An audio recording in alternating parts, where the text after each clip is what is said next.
Qual foi o maior império da história?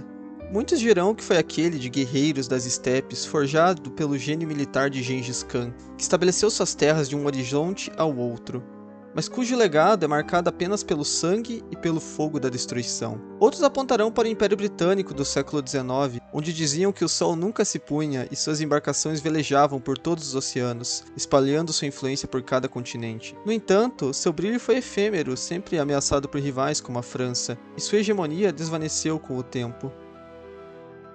Mas o que realmente faz um império ser grandioso? Será sua extensão territorial, sua longevidade ou sua capacidade de moldar os séculos? De permanecer vivo muito além de sua queda, de influenciar nossas vidas até os dias de hoje? Se refletirmos sobre a língua que falamos, as leis que nos regem, os alicerces da civilização ocidental, perceberemos que o verdadeiro império mais influente da história não foi o mais vasto ou mais duradouro, mas aquele cujo legado se imortalizou na essência do mundo que conhecemos. Esse império pode não ter nascido do mito de crianças amamentadas por uma loba, mas sim do esforço de humildes camponeses em colinas esquecidas da Itália, que em poucos séculos conquistaram a inacreditável proeza de unir pela primeira vez e única todo o Ocidente sob um único estandarte. Mesmo após sua queda, sua essência nunca desapareceu, e se você não soubesse de qual império estou falando ainda, seria simples descobrir, afinal, todos os caminhos levam a esse lugar, todos os caminhos levam a Roma.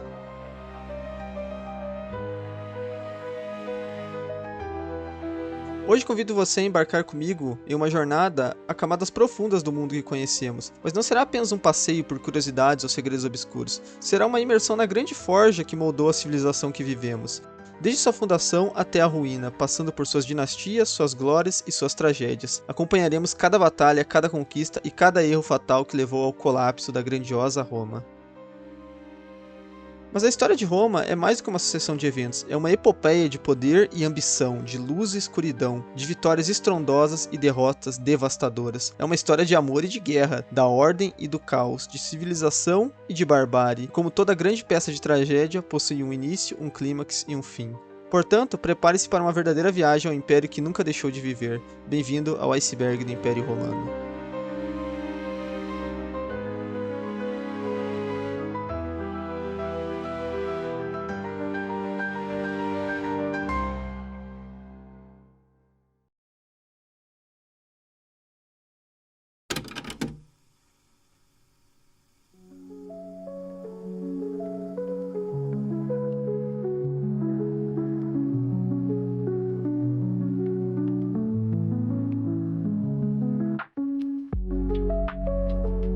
A fundação de Roma envolta em uma rica mistura de mitologia e história. Sendo um dos relatos mais emblemáticos da antiguidade, segundo a tradição lendária, Roma foi fundada em 753 a.C. pelos irmãos gêmeos Rômulo e Remo, filhos de Marte, o deus da guerra, e da mortal Rheia Silvia. A lenda narra que os gêmeos foram abandonados no rio Tibre e salvos por uma loba, que os amamentou até serem encontrados por um pastor chamado Faustulo. Criado por ele e sua esposa, os irmãos cresceram e tornaram-se líderes carismáticos. Ao descobrirem sua origem nobre, decidiram fundar uma cidade no local onde haviam sido resgatados. No entanto, divergências sobre quem teria o direito de governar levantaram um conflito, no qual Rômulo acabou matando Remo e se tornando o primeiro rei de Roma. Esse evento lendário marcou o início do que viria a se tornar o maior império da antiguidade. Além desse mito, a tradição romana também menciona a influência troiana na fundação da cidade. Por meio da figura de Enéas, um herói que fugiu da destruição de Troia, e segundo o poeta Virgílio em sua obra Enéida, chegou à Península Itálica e estabeleceu uma linhagem real que culminaria na fundação de Roma. De acordo com essa narrativa, Enéas se tornou ancestral de Rômulo e Remo, ligando a origem da cidade ao prestígio da civilização troiana e conferindo-lhe um caráter heróico e divino. No entanto, por trás da narrativa mitológica há uma base histórica mais plausível para o surgimento de Roma. Estudos arqueológicos indicam que a cidade se desenvolveu a partir de pequenos povoados latinos e sabinos localizados nas colinas da região central da Itália, principalmente ao Palatino, uma das 7 colinas que formariam a cidade, as famosas 7 colinas de Roma. Essas comunidades eram compostas por camponeses e pastores que viviam da agricultura e do pastoreio, desenvolvendo uma cultura baseada na organização tribal. Com o passar do tempo, essas aldeias começaram a se unir por interesses econômicos e de defesa, formando assim um assentamento mais estruturado. A posição estratégica de Roma, às margens do rio Tibre, permitia fácil acesso ao comércio e oferecia vantagens defensivas contra os invasores. Acredita-se que Roma tenha passado por um período de domínio etrusco antes de se tornar uma cidade independente. Os etruscos, uma civilização avançada que habitava a região ao norte do Lácio, influenciavam significativamente a cultura romana, introduzindo elementos arquitetônicos, religiosos e políticos. Foi sob essa influência que Roma começou a se desenvolver como uma monarquia, com reis que governavam em nome da cidade e estabeleciam suas primeiras instituições políticas.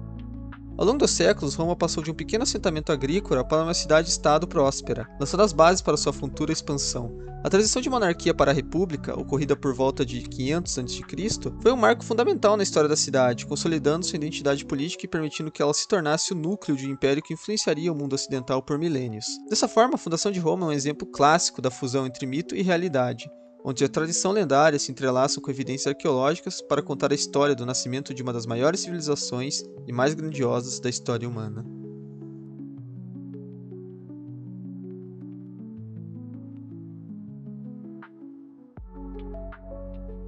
O Reino de Roma foi a primeira fase da história da cidade, durando aproximadamente de 753 a.C. a 509 a.C.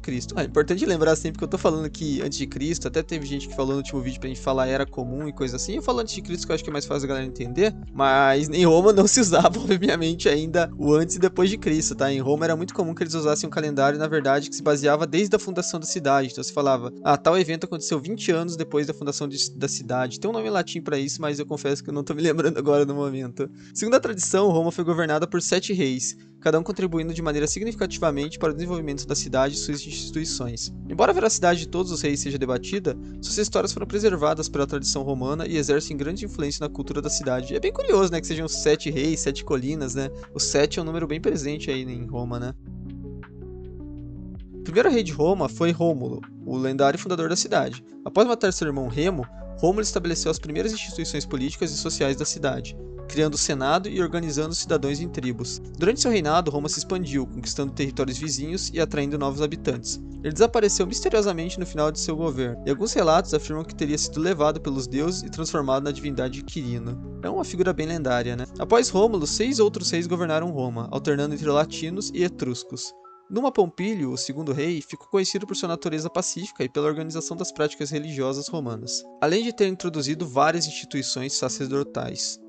Túlio Hostílio, por outro lado, foi um rei guerreiro que se expandiu Roma através de campanhas militares, especificamente contra Alba Longa. Já Ancio Márcio, seu sucessor, consolidou o controle romano sobre o rio Tibre e fortaleceu as relações comerciais e marítimas da cidade. Com a ascensão dos reis etruscos, Roma passou por um período de grande desenvolvimento. Tarquínio Prisco iniciou obras públicas importantes, como a construção da Cloaca Máxima, um sistema de drenagem essencial para a cidade. Já Sérvio Túlio, seu sucessor, realizou uma grande reforma política e social, organizando os cidadãos por classes censitárias e promovendo melhorias urbanas. Por fim, Tarquínio, o soberbo, último rei de Roma, ficou conhecido por seu governo autoritário e tirânico. Ele teria sido responsável por diversas perseguições políticas e pela centralização do poder, o que gerou grande insatisfação entre a aristocracia romana. O estopim para a queda da monarquia ocorreu com o episódio do Lucrécia, uma nobre romana por Sexto Tarquínio, filho do rei. Revoltados com o ocorrido, os aristocratas liderados por Lúcio Júnior Bruto promoveram uma revolta que resultou na expulsão de Tarquínio, marcando o fim do reino de Roma e o início da República Romana em 509 a.C. A transição da monarquia para a república estabeleceu um novo modelo político, onde o poder passou a ser exercido por magistrados eleitos pelo Senado, transformando Roma em uma potência em ascensão. O reino de Roma, embora envolto em mitos, lançou as bases para o crescimento da cidade e sua futura hegemonia. As instituições criadas durante esse período influenciaram fortemente a república e, posteriormente, o Império Romano, consolidando a cidade como um dos pilares da civilização ocidental.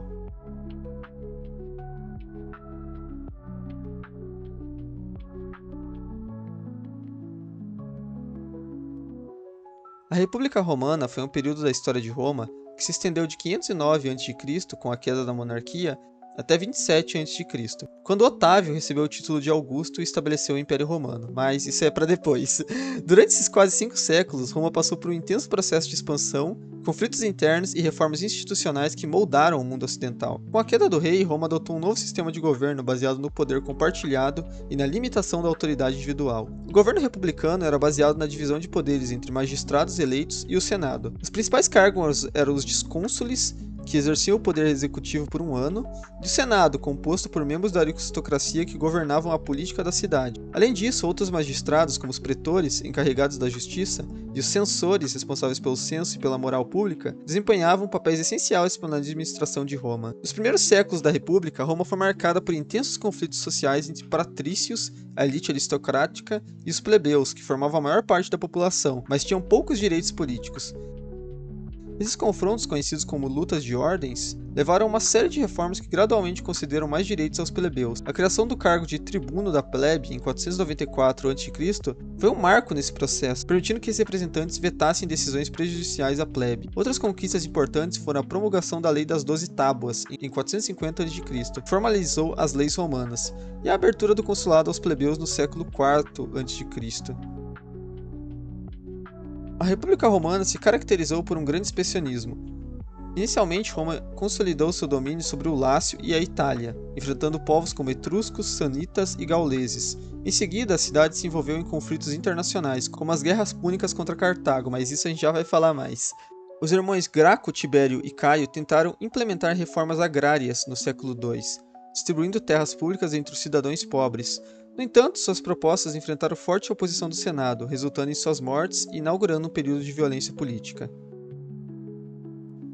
Outro fator de desestabilização foram os conflitos entre os generais ambiciosos que passaram a usar seus exércitos para disputar o poder. O primeiro grande confronto ocorreu entre Caio Mário e Lúcio Cornélio Sulla, no final do século II a.C., resultando em guerras civis e na ditadura de Sulla, que instaurou um governo de repressão contra seus opositores. No século I a.C., Roma viveu uma série de crises que levaram ao colapso da República. O primeiro triunvirato, formado por Júlio César, Pompeu e Crasso, tentou estabilizar a política, mas a aliança se desfez com a morte de Crasso e a rivalidade entre César e Pompeu. César marchou sobre Roma em 49 a.C., derrotou Pompeu e assumiu o poder como ditador vitalício. Suas reformas populares e sua concentração de poder alarmaram a elite senatorial, que o assassinou em 44 a.C.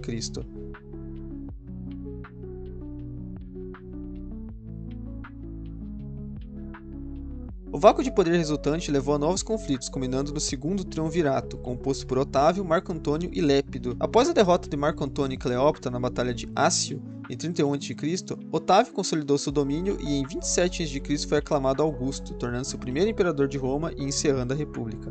A República Romana foi fundamental para a formação da cultura romana sobre o Mediterrâneo Ocidental. Além das guerras púnicas, Roma travou batalhas contra os reinos helenísticos do Oriente, como a Macedônia, os Selúcidas e o Egito, incorporando vastos territórios a seu domínio. No entanto, essa rápida expansão trouxe desafios administrativos e sociais, ampliando a desigualdade e gerando instabilidade interna. Com o crescimento de Roma, as instituições republicanas começaram a demonstrar dificuldades para governar um território tão vasto. O Senado, dominado pela aristocracia, concentrava cada vez mais poder. Esse cenário favoreceu o surgimento de líderes populares que buscavam reformas, assim levando rapidamente ao desgaste da República.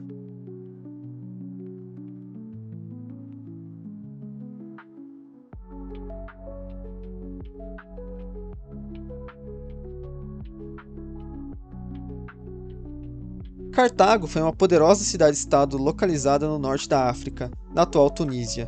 Fundada pelos fenícios de Tiro por volta de 814 a.C., Cartago tornou-se uma das maiores potências comerciais do Mediterrâneo. Graças à sua frota naval e sua rede de colônias e entrepostos comerciais espalhados pelo norte da África, sul da Espanha e ilhas como Sardenha e Sicília, seu governo era oligárquico, liderado por uma elite mercantil, e sua economia dependia do comércio marítimo e da exploração de recursos em suas colônias. Com um exército formado principalmente por mercenários e uma poderosa marinha, Cartago entrou em choque com Roma pelo controle do Mediterrâneo Ocidental, resultando nas Guerras Púnicas. O primeiro conflito entre Roma e Cartago teve início na Sicília, uma região de grande valor estratégico. Roma, até então sem tradição naval, construiu rapidamente uma frota para enfrentar os cartagineses no mar. A guerra foi marcada por grandes batalhas navais, como a Batalha de Milas, em 260 a.C., onde Roma obteve sua primeira grande vitória marítima.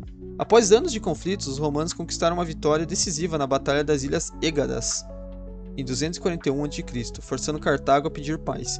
Como resultado, Roma anexou a Sicília como sua primeira província, impondo pesadas indenizações a Cartago, que também perdeu o controle sobre a Córcega e a Sardenha pouco tempo depois. A Segunda Guerra Púnica foi a mais famosa e devastadora.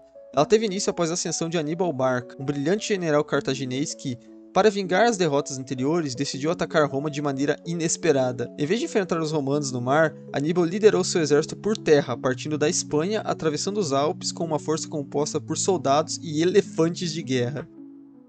A travessia foi extremamente difícil, com Aníbal perdendo muitos homens e animais, mas ele conseguiu surpreender Roma ao invadir a Itália pelo norte. Essa é uma das histórias mais incríveis, né, cara, do mundo antigo. Não tem condições, consegue imaginar do que seriam elefantes cruzando os Alpes.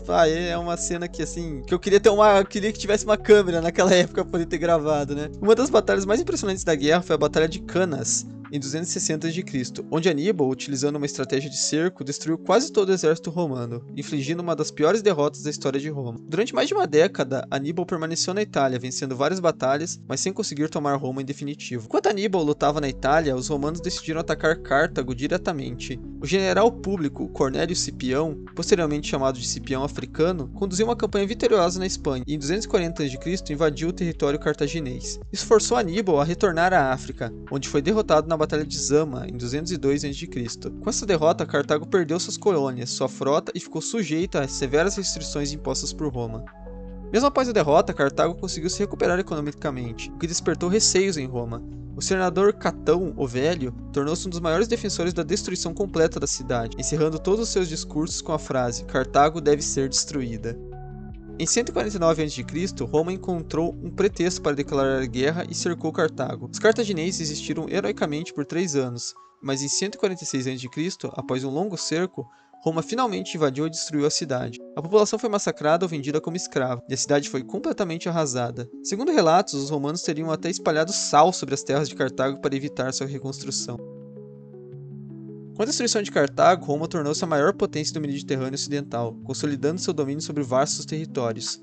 A conquista da Espanha e do norte da África fortaleceu a economia romana. As guerras púnicas não apenas determinaram o destino de Cartago, mas também moldaram o futuro de Roma, permitindo sua ascensão ao status de império e consolidando sua hegemonia sobre o mundo mediterrâneo.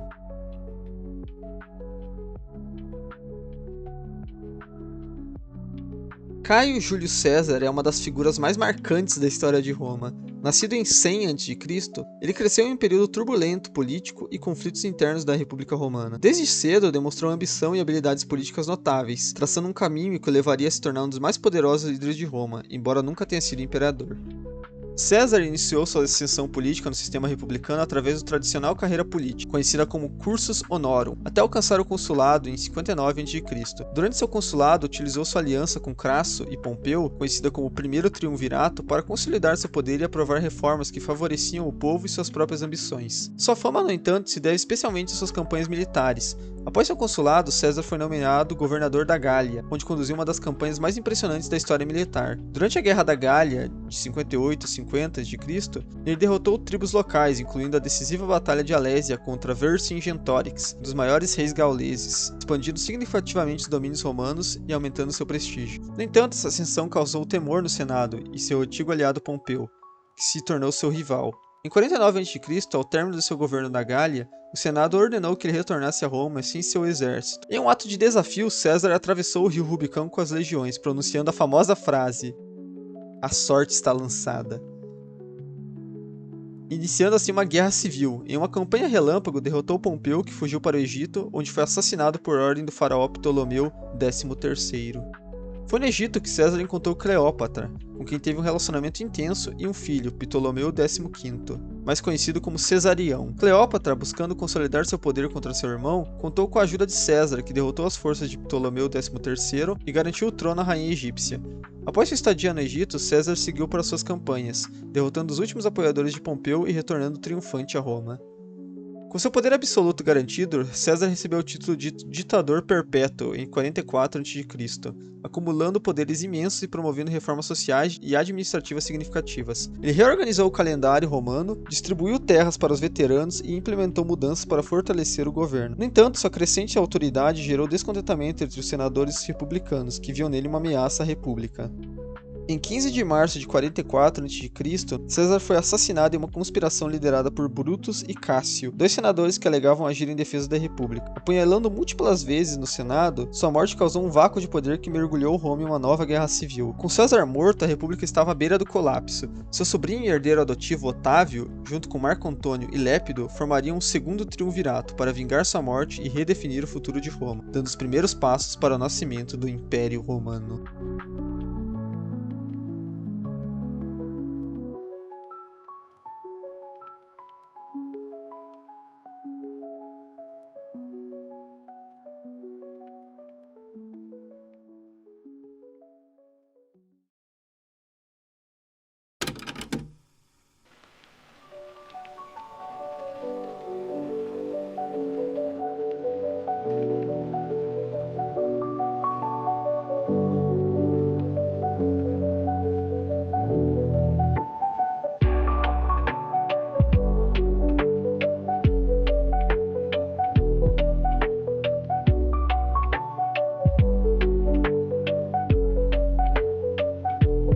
Após o assassinato de Júlio César, Roma mergulhou em um novo período de guerra civil, com diferentes facções disputando o poder. O vácuo deixado por César foi rapidamente preenchido por seu sobrinho-neto e herdeiro adotivo Caio Otávio, mais tarde conhecido como Augusto. Otávio inicialmente aliou-se a Marco Antônio e Lépido, formando o segundo triunvirato. Juntos eles eliminaram os assassinos de César, Brutus e Cássio, consolidando o poder em Roma. No entanto, a aliança logo desmoronou. Lépido foi afastado do poder enquanto Marco Antônio envolveu-se com Cleópatra no Egito, o que provocou tensões em Roma. Em 31 a.C., Otávio enfrentou Marco Antônio e Cleópatra na Batalha do Ácio, resultando na vitória decisiva de suas forças. Com a derrota e churrascamento dos amantes, Otávio tornou-se o governante incontestável de Roma.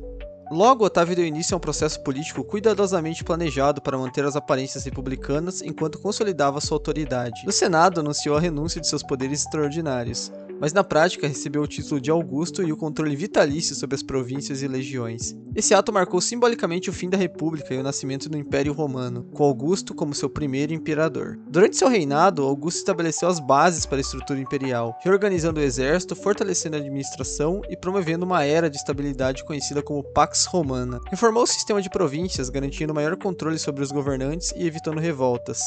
Também iniciou obras públicas, a moralização dos costumes e o fortalecimento da economia, consolidando o poder centralizado. Embora estivesse com uma fachada republicana, sua autoridade era absoluta. Ele acumulou os títulos de príncipes, o primeiro cidadão, e pontífices maximus, o líder religioso, e tribuno vitalício, garantindo que nenhuma decisão relevante fosse tomada sem sua aprovação. Esse modelo serviu de base para os imperadores subsequentes, estabelecendo um regime autocrático que perduraria por séculos.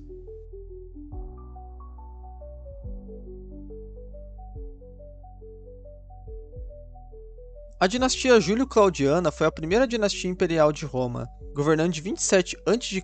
a 68 d.C. Seus imperadores eram descendentes das famílias de Júlio César. O período foi marcado pela consolidação do império, grandes conquistas e também pelas intrigas políticas e abusos de poder. A dinastia teve início com Augusto, que consolidou o regime imperial após o fim da República e promoveu reformas administrativas, garantiu a estabilidade do império com a paz romana e expandiu as fronteiras romanas, anexando regiões como a Hispânia e o Egito. Após sua morte, foi sucedido por Tibério. Esse era um general experiente e exímio administrador, responsável por consolidar o sistema burocrático do império. No entanto, ele governou com crescente paranoia e isolamento, especialmente após a morte de seu filho Druso. Confiou excessivamente no comandante Sejano, que instaurou um regime de terror em Roma antes de ser executado. Tibério passou seus últimos anos recluso na ilha de Capri, de onde governava indiretamente, deixando Roma mergulhada em desconfiança e medo. Após sua morte, Calígula assumiu o trono. Inicialmente foi muito popular devido à anulação de impostos e de generosidade para com o povo. Contudo, após a grave doença, tornou-se cada vez mais imprevisível e autoritário. Ficou famoso por seus excessos, incluindo a construção de palácios luxuosos, a nomeação de seu cavalo Incitatus como sacerdote e supostas reivindicações divinas. Seu governo desestabilizou totalmente Roma, levando à sua morte em um golpe liderado pela Guarda Pretoriana. Fica aí a não recomendação do filme Calígula aí também. Não assistam esse filme, pelo amor de Deus, não assistam mesmo. Eu não sei nem porque eu tô citando isso daqui, é só porque realmente veio na minha mente enquanto eu falava. Assim, assumiu Cláudio, que era tio de Calígula, e foi escolhido como imperador pelos pretorianos. Apesar de ser considerado fisicamente frágil e intelectualmente inferior, No entanto, provou ser um governante eficaz, promovendo grandes obras públicas, conquistando a Britânia e reformando a burocracia imperial. Cláudio também ampliou a cidadania romana e reorganizou o sistema jurídico. Casou-se com Agripina, que, ambiciosamente pelo poder, supostamente o envenenou para garantir a ascensão de seu filho Nero ao trono. Nero iniciou seu reinado de forma promissora, investindo em artes, infraestruturas e políticas populistas, reduzindo impostos e incentivando os espetáculos públicos. Com o tempo, porém, tornou-se cada vez mais tirânico, eliminando seus opositores, incluindo sua própria mãe, Agripina. Seu governo foi marcado pelo grande incêndio de Roma, que destruiu grande parte da cidade e gerou suspeitas de que o próprio imperador teria ordenado o incêndio. Em resposta, iniciou perseguições aos cristãos, culpando-os pelo desastre. Seu despotismo levou à revolta das províncias e à perda de apoio do Senado e do exército. Declarado inimigo público, cometeu auto-churrascamento em 68, encerrando a dinastia Júlio-Claudiana e lançando Roma no caos do ano dos 4 imperadores.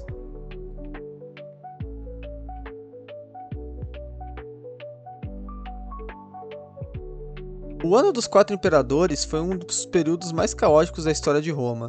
Marcado por guerras civis e sucessivas disputas pelo trono após a morte de Nero e a fim da dinastia Júlio-Claudiana, em menos de um ano, 4 homens foram proclamados imperadores, cada um enfrentando desafios e traições que resultaram em seu rápido declínio. O primeiro a assumir o trono foi Galba, um general veterano que contava com o apoio do Senado e da aristocracia.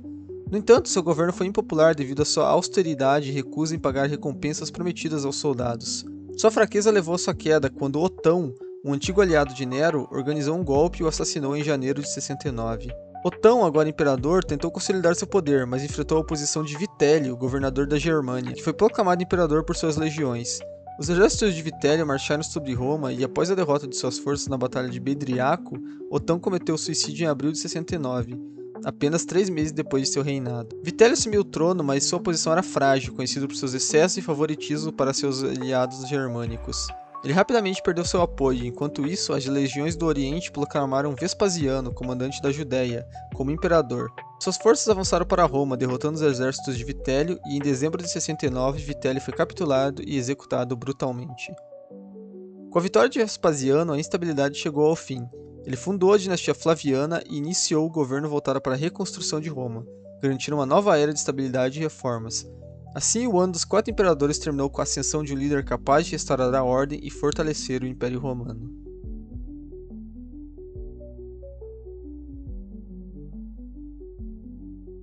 Sucedendo o conturbado ano dos 4 imperadores, fundada por Vespasiano, a dinastia trouxe estabilidade, reformas e grandes obras, consolidando o poder imperial após anos de crises políticas e guerras civis.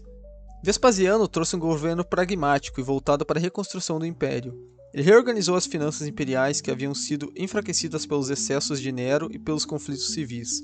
Para estabilizar a economia, implementou uma política fiscal rígida, introduzindo novos impostos, incluindo a controversa taxa sobre o uso de banheiros públicos. Sim, isso já existiu.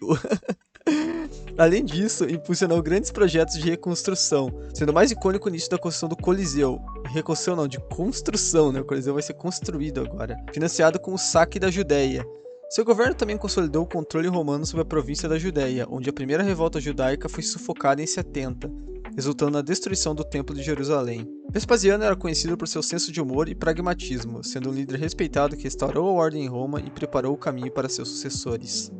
Após Vespasiano, assumiu Tito, filho mais velho do mesmo. Foi um general experiente e popular, tendo desempenhado um papel crucial na campanha da Judéia. Seu breve reinado foi marcado por desastres naturais, como a erupção do Monte Vesúvio em 79, que destruiu as cidades de Pompeia e Herculano, e um grande incêndio em Roma no ano seguinte. Apesar dessas tragédias, Tito demonstrou grande capacidade administrativa e empatia, auxiliando as vítimas e promovendo a reconstrução das áreas afetadas. Ele também concluiu a construção do Coliseu, promovendo grandes espetáculos públicos para entreter a população. Sua generosidade e popularidade renderam-lhe o título de Deleite da Humanidade, pelo historiador Suetônio. No entanto, sua morte prematura em 81, possivelmente devido a uma febre, encerrou seu reinado de forma abrupta, levando à ascensão de seu irmão Domiciano.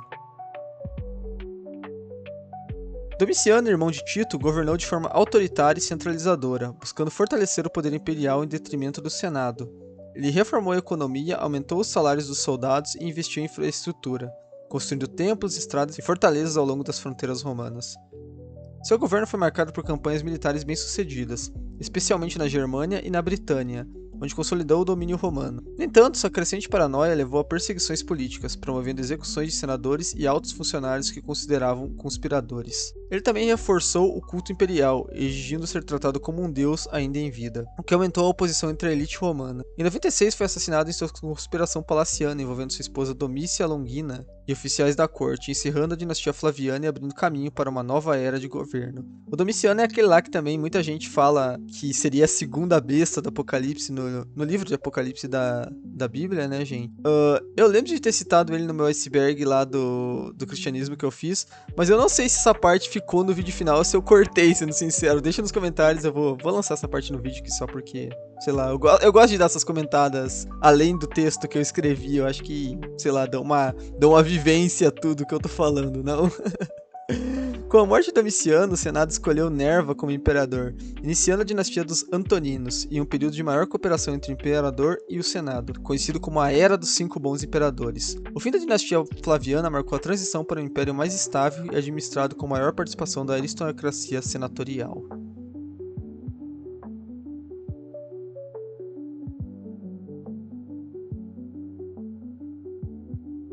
Os Cinco Bons Imperadores foram uma sequência de governantes que lideraram Roma entre 96 e 180 d.C., proporcionando um período de estabilidade, prosperidade e expansão territorial. Esse período é considerado a fase de ouro do Império Romano, marcada por uma administração eficiente e relações equilibradas entre o imperador e o Senado. Os cinco imperadores foram Nerva, Trajano, Adriano, Antonínio Pio e Marco Aurélio. O primeiro deles, Nerva, foi escolhido pelo Senado após o assassinato de Domiciano, representando um retorno à governança senatorial e o equilíbrio político. Ele adotou uma postura moderada, revogando muitas das políticas opressivas de Domiciano e buscando reabilitar os perseguidores pelo regime anterior, para melhorar a relação entre o governo e os cidadãos. Reduziu impostos, distribuiu terras e criou programas assistenciais para os pobres. No entanto, seu maior desafio foi a falta de apoio do exército, que ainda era leal aos Flávios. Para garantir uma sucessão pacífica e evitar revoltas militares, ele adotou Trajano como seu herdeiro, um general amplamente respeitado, garantindo assim a continuidade da estabilidade imperial. Trajano foi um dos maiores imperadores romanos, sendo lembrado por suas impressionantes campanhas militares e por seu compromisso com o bem-estar da população. Ele expandiu o império ao seu maior território, conquistando a Dácia, a atual Romênia, incorporando a Arábia Pétrea e lançando uma bem-sucedida campanha contra o Império Parta, chegando até a Mesopotâmia. Além de suas conquistas militares, Trajano investiu em infraestrutura, construindo aquedutos, estradas e o grandioso Fórum de Trajano, uma das mais impressionantes complexos arquitetônicos de Roma. Ele também implementou políticas assistenciais, como o Programa Alimentício para Crianças Carentes, conhecido como Alimenta, e realizou reformas administrativas que fortaleceram o império. Sua morte em 117 deixou um legado de prosperidade e expansão incomparáveis. Seu sucessor, Adriano, adotou uma postura mais defensiva, preferindo consolidar as fronteiras do império em vez de expandi-las. Ele abandonou as conquistas orientais de Trajano, retirando da Mesopotâmia para garantir uma administração mais eficiente dos territórios já controlados. Adriano viajou extensivamente pelo império, inspecionando províncias e reforçando a segurança das fronteiras. Sua obra mais icônica foi a construção da Muralha de Adriano na Britânia, projetada para conter invasões bárbaras. Sim, é a mesma que inspirou a muralha de Game of Thrones. Além disso, ele foi um grande patrono das artes e da arquitetura, promovendo a construção de templos, bibliotecas e o magnífico Panteão de Roma. Seu governo também foi marcado pelas reformas legais e administrativas, além de um forte incentivo ao desenvolvimento cultural e filosófico. E nesse momento, que se você olhar aí as fronteiras do Império Romano, seriam meio que as fronteiras oficiais, por assim dizer, do Império Romano, né? A do Trajano é a que vai mais longe, né? A maior, é o momento que Roma teve sua maior expansão territorial, mas o do Adriano eu diria que é meio que a fronteira oficial, sabe? Porque é o que de fato foi o Império Romano. Aquelas outras partes, além disso, meio que foram por pouquíssimo tempo, né? Que Roma ficaram sob julgo romano. Então, na minha opinião, essa seria a fronteira oficial de Roma. Após Adriano, Antonínio Pio manteve a estabilidade e prosperidade, conduzindo um governo mais pacífico da história de Roma. Seu reinado foi caracterizado pela ausência de conflitos militares significativos, consolidando o poder romano sem a necessidade de campanhas expansionistas. Ele reforçou a administração imperial, reformando o sistema jurídico e promovendo medidas humanitárias, como a proteção de escravos contra abusos e a ampliação de programas de assistência social. Antonino também investiu na infraestrutura urbana, como a construção de templos, banhos públicos e a melhorias nas redes viárias do império. Sua prudência e moderação garantiram um período de prosperidade e segurança, tornando-o um dos governantes mais respeitados de Roma. Por último, Marco Aurélio foi um governante filósofo, profundamente influenciado pelo estoicismo. Seu reinado, no entanto, foi marcado por desafios militares e crises internas. Ele enfrentou as invasões germânicas e as guerras contra os partas, que exigiram campanhas militares prolongadas e dispendiosas. Além disso, Roma foi assolada pela peste antonina, uma epidemia devastadora que reduziu drasticamente a população e enfraqueceu o império. Apesar dessas dificuldades, Marco Aurélio demonstrou grande disciplina e liderança, governando com base em princípios de justiça e dever moral. Seu legado intelectual é imortalizado na obra Meditações, uma das mais importantes reflexões filosóficas do estoicismo. Sua morte marcou o fim da era dos 5 bons imperadores e o início de um período de instabilidade com seu filho Cômodo, que abandonou os princípios do governo de seus predecessores. O governo desses imperadores, no entanto, deixou um legado duradouro na administração eficiente, prosperidade e conquistas culturais que marcaram profundamente a história de Roma. Os 5 bons imperadores são o auge do Império Romano.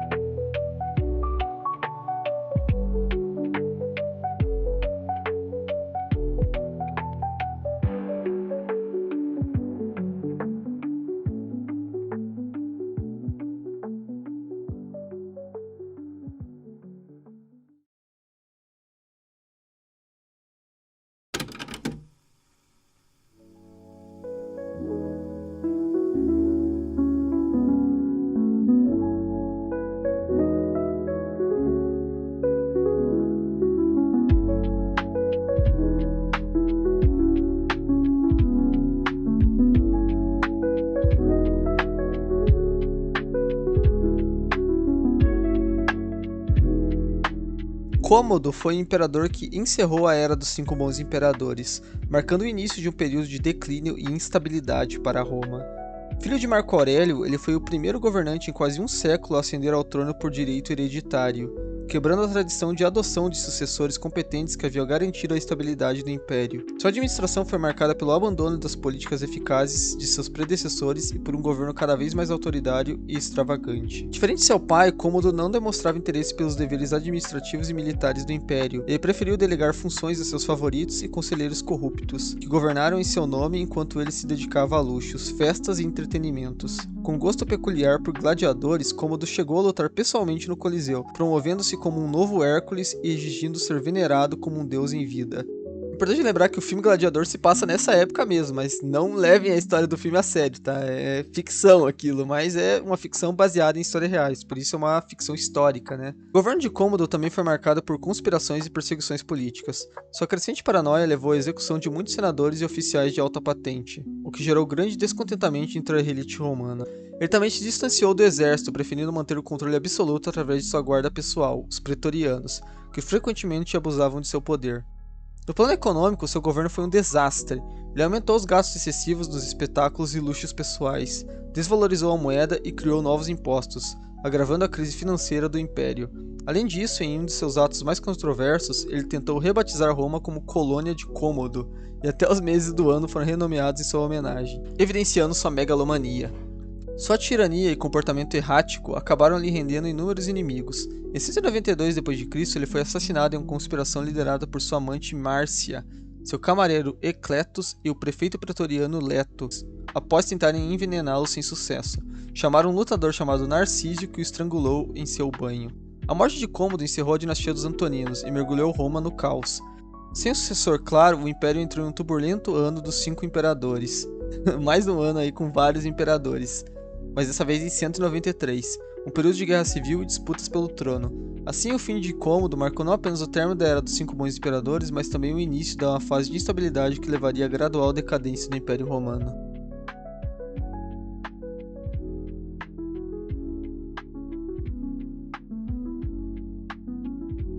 O ano dos 5 imperadores, ocorrido em 193, foi um período turbulento e de grande instabilidade para o Império Romano, marcado por disputas políticas e militares que culminaram na ascensão do imperador Séptimo Severo. O evento iniciou-se após o assassinato do imperador Cômodo, filho de Marco Aurélio, que havia governado com características autocráticas e impositivas. A morte de Cômodo em 31 de dezembro de 192 deixou um vácuo de poder e abriu um caminho para uma série de lutas pelo trono imperial, com 5 imperadores sendo proclamados ao longo do ano. Após o assassinato de Cômodo, o Senado romano, insatisfeito com a tirania de seu governo, declarou Pertinax, um oficial militar de longa data, como imperador. No entanto, sua autoridade foi efêmera. Pertinax tentou implementar reformas para restaurar a moralidade e a ordem do império, mas encontrou-se resistência na guarda pretoriana, que estava descontente com os cortes nos pagamentos. Após apenas 86 dias no poder, Pertinax foi assassinado pela própria guarda pretoriana, e isso vai ser algo que vai ser muito comum daqui pra frente, vocês vão perceber, que logo proclamou Didius Julianus como novo imperador, após uma oferta pública de suborno para obter o cargo. Simplesmente uma bizarrice. Basicamente leiloaram o trono de Roma. O governo de Didius Julianus, marcado pela falta de apoio popular e pelo desprezo das forças armadas, foi curto e conturbado. Enquanto Julianus tentava consolidar seu poder, 3 outros candidatos ao trono emergiram: Clodio Albino, governador da Britânia, Persênio Níger, governador da Síria, e Séptimo Severo, governador da região da Panônia, que rapidamente ganhou apoio entre os exércitos devido à sua popularidade e liderança. A disputa entre os pretendentes ao trono resultou em uma guerra civil, com os exércitos de Albino, Níger e Severo se enfrentando por todo o império. Séptimo Severo, aproveitando-se de sua base de apoio militar e da estabilidade interna de Roma, derrotou seus rivais em uma série de batalhas decisivas. Ele venceu Persênio Níger na Batalha de Issos em 194, e posteriormente enfrentou Clódio na Batalha de Lugdunum em 197, consolidando sua vitória e assumindo o controle total do império. Após as vitórias, Severo adotou uma série de políticas que visavam fortalecer a lealdade militar ao imperador e ao exército, como o aumento dos pagamentos aos soldados e a introdução de reformas no sistema administrativo. Com a ascensão de Severo ao trono, o ano dos 5 imperadores chegou ao fim e o império passou a ser governado por uma nova dinastia, a dinastia Severiana. Seu governo, que perdurou até 235, foi marcado por uma forte centralização do poder militar, embora também tenha sido caracterizado por desafios internos e externos, como as incursões dos povos bárbaros nas fronteiras e as tensões sociais em Roma. Sim, agora estamos começando a chegar nas invasões bárbaras e infelizmente no fim do Império Romano, né, gente? A instabilidade política do ano de 193 foi um reflexo das lutas pelo poder dentro de um império vasto e complexo, preparando o terreno para uma série de crises que atingiriam o império nos séculos seguintes.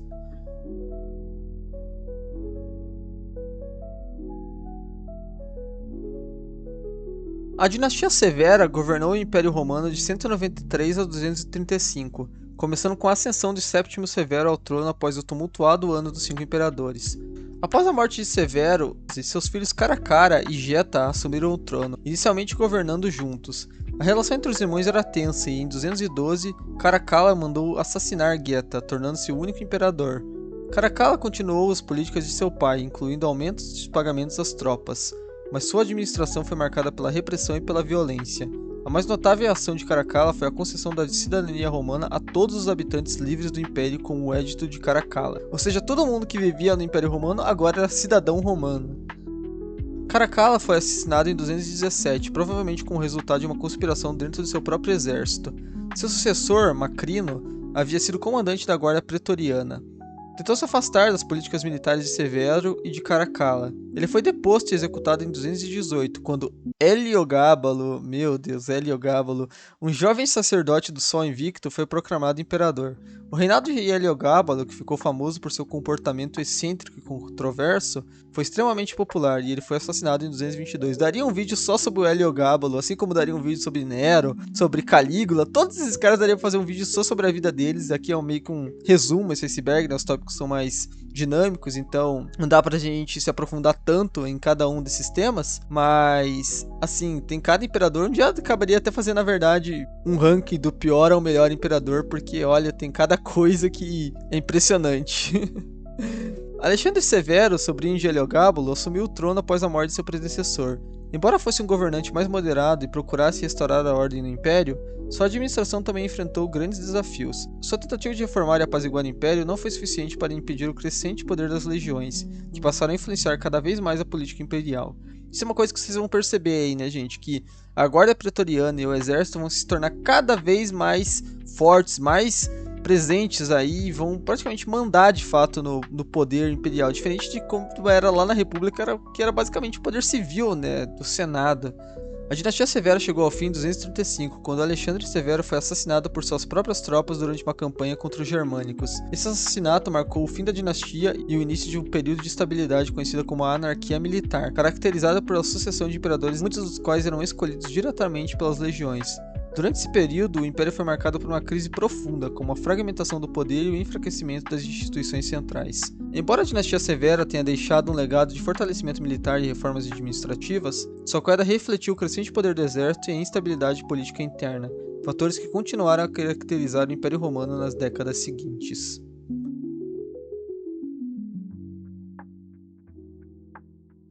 A crise do terceiro século foi um período de imensa instabilidade e declínio para o Império Romano, marcado por uma sucessão de imperadores fracos, crises econômicas, militares e sociais, além de ameaças externas e internas que quase levaram o Império à fragmentação. Esse período de 50 anos é considerado um dos mais turbulentos da história romana e teve profundas consequências para o Império, moldando seu futuro e levando às reformas importantes que ajudaram a estabilizar o Império nas décadas seguintes.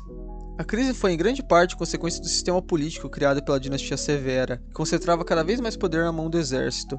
A prática de escolher imperadores diretamente pelas legiões, em vez de ser uma decisão centralizada em Roma, fez com que o exército ganhasse uma enorme influência sobre a política imperial. Durante a crise do terceiro século, o império viu uma sucessão de imperadores que frequentemente não duravam mais do que poucos anos, sendo derrubados ou assassinados por suas próprias tropas ou por intrigas políticas. Isso gerou um ciclo de estabilidade que enfraqueceu as autoridades centrais. Uma das consequências dessa instabilidade foi a fragmentação do Império em várias entidades separadas. O Império foi de fato dividido em três partes durante a crise: o Império da Galáxia, em torno da Gália, Britânia e Espanha, proclamado por Póstumo em 260, quando essas províncias se rebelaram contra Roma devido ao abandono e à falta de proteção contra os ataques germânicos; o Império do Oriente, que estava sob o controle de várias facções e governadores independentes, principalmente a região do Egito, Síria e Ásia Menor; e o Império Romano por si só, que controlava a Itália e as outras regiões do Império Central. A fragmentação territorial foi um reflexo da incapacidade de Roma em manter o controle de suas vastas fronteiras e do enfraquecimento de sua coesão interna. Durante esse período, o Império Romano enfrentou uma pressão constante das invasões bárbaras, incluindo os godos, vândalos, alamanos e sarmatas, que atacaram as fronteiras do Império. Além disso, os persas sânidas no leste também se tornaram uma ameaça crescente, especialmente após a perda de territórios importantes para o Império Romano, como a Mesopotâmia. Durante as campanhas do imperador Sapor I, as invasões bárbaras não apenas enfraqueceram as fronteiras do Império, mas também drenaram seus recursos e desestabilizaram as províncias periféricas. A economia romana sofreu severamente durante esse período. As guerras constantes e os gastos militares elevados reduziram as reservas de riquezas do Império. A inflação tornou-se um problema crescente. O governo, para sustentar o exército e as classes despesas, começou a emitir moedas de menor valor, o que gerou um ciclo de desvalorização e a perda de confiança na moeda romana. A escassez de recursos e a alta carga tributária sobre os camponeses e as classes mais baixas provocaram uma crise social. A exploração dos trabalhadores rurais e a decadência dos cidadãos aumentaram as tensões internas. O enfraquecimento da autoridade imperial também foi causado pela crescente autonomia dos governadores provinciais. Muitas vezes os generais das legiões locais, ao verem o imperador central fraco ou distante, se declaravam imperadores e tentavam tomar o poder por conta própria. Isso levou a uma série de usurpações e guerras civis, o que desgastou ainda mais o Império. Outro fator relevante foi a crescente tensão religiosa dentro do Império. O cristianismo, ainda uma religião minoritária, começou a se espalhar e gerar conflitos com o tradicional paganismo romano. Além de receber perseguições esporádicas, como as promovidas por Décio e Valeriano, a falta de coesão religiosa e cultural contribuiu para o enfraquecimento das tradições romanas e a cessação de um império em declínio. A crise do terceiro século só começou a ser superada com a ascensão de Aureliano, um imperador que conseguiu restaurar a unidade do império, derrotando os invasores bárbaros e reconquistando as províncias perdidas. Aureliano restabeleceu a autoridade central e fortaleceu as fronteiras, além de realizar reformas econômicas e administrativas. Ele também construiu a famosa muralha de Aureliano em Roma para proteger a cidade contra os ataques. Após sua morte, outros imperadores continuaram as reformas, mas o império nunca mais seria o mesmo. Mas essa queda estava só começando.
A Tetrarquia Romana foi um sistema de governo estabelecido pelo imperador Diocleciano em 293. Com o objetivo de solucionar as crises políticas e administrativas que assolavam o Império Romano desde o século III, esse modelo de divisão do poder visava fortalecer o controle sobre as vastas províncias imperiais e garantir uma sucessão mais estável, reduzindo disputas internas. Durante o século III, o Império Romano enfrentou uma grave crise conhecida como a crise do terceiro século que a gente estava falando, caracterizada por sucessivas invasões bárbaras, revoltas internas, disputas entre generais pelo trono e colapso econômico. O enfraquecimento do poder central e a instabilidade política resultaram na fragmentação do império e na necessidade de reformas profundas. Diocleciano, ao assumir o trono, percebeu que a administração de um império tão vasto exigia descentralização e maior controle militar. Para isso, ele instituiu a Tetrarquia, dividindo o governo entre 4 governantes. O império foi repartido entre 2 Augustos, imperadores principais, e 2 Césares, subordinados e herdeiros diretos. Diocleciano governou o Oriente, enquanto Maximiano ficou responsável pelo Ocidente. Galério e Constâncio Cloro foram nomeados Césares, servindo como auxiliares e sucessores designados. A administração tritárquica trouxe mudanças significativas na estrutura do império. Cada imperador governava sua respectiva região com autonomia, mas todos seguiam uma política unificada. As capitais foram deslocadas para áreas estratégicas: Nicomédia para Diocleciano, Mediolano para Maximiano, Sírmio para Galério e Augusta dos Treveros para Constâncio Cloro. Essa descentralização fortaleceu a defesa das fronteiras e facilitou o combate a ameaças externas. Além da organização política, a Tetrarquia foi marcada por uma ampla reforma militar e econômica. Diocleciano expandiu o exército e reforçou as fortificações ao longo das fronteiras, garantindo maior proteção contra invasões germânicas e persas. No campo econômico, ele impôs controle de preços para conter a inflação e reformou o sistema tributário, aumentando a arrecadação de impostos para sustentar o governo e o exército. Outro aspecto relevante da Tetrarquia foi a política religiosa de Diocleciano. Ele promoveu a última e mais intensa perseguição contra os cristãos, buscando restaurar a religiosidade tradicional romana e fortalecer a autoridade imperial. No entanto, essa repressão falhou em eliminar o cristianismo, que continuou a crescer nos anos seguintes. Apesar de sua eficácia inicial, a Tetrarquia começou a ruir após a abdicação voluntária de Diocleciano e Maximiano em 305. O sistema de sucessão planejado não foi respeitado, resultando em disputas entre os Césares e novos predecessores ao trono. É uma pena, porque realmente esse sistema, se for parar a pensar, é bem inteligente, né, olhando do ponto de vista de sucessão, né, faria bastante sentido. A morte de Constâncio Cloro em 306 levou à ascensão de seu filho Constantino, que não havia sido nomeado oficialmente como sucessor, desencadeando uma série de conflitos entre diversos imperadores. As guerras civis se intensificaram ao longo das décadas seguintes, culminando na vitória de Constantino sobre seus rivais em 324. Ele derrotou Licínio e tornou-se o único governante do império, dissolvendo definitivamente a Tetrarquia e estabelecendo um novo modelo de governo centrado em um único imperador. A Tetrarquia romana representou uma tentativa inovadora de administrar um império em crise, introduzindo reformas que influenciaram a organização política e militar nos séculos seguintes. Embora tenha falhado em estabelecer uma sucessão estável, seu impacto na descentralização administrativa e na reorganização do poder foi crucial para a sobrevivência do Império Romano, até sua divisão definitiva entre Oriente e Ocidente no século IV.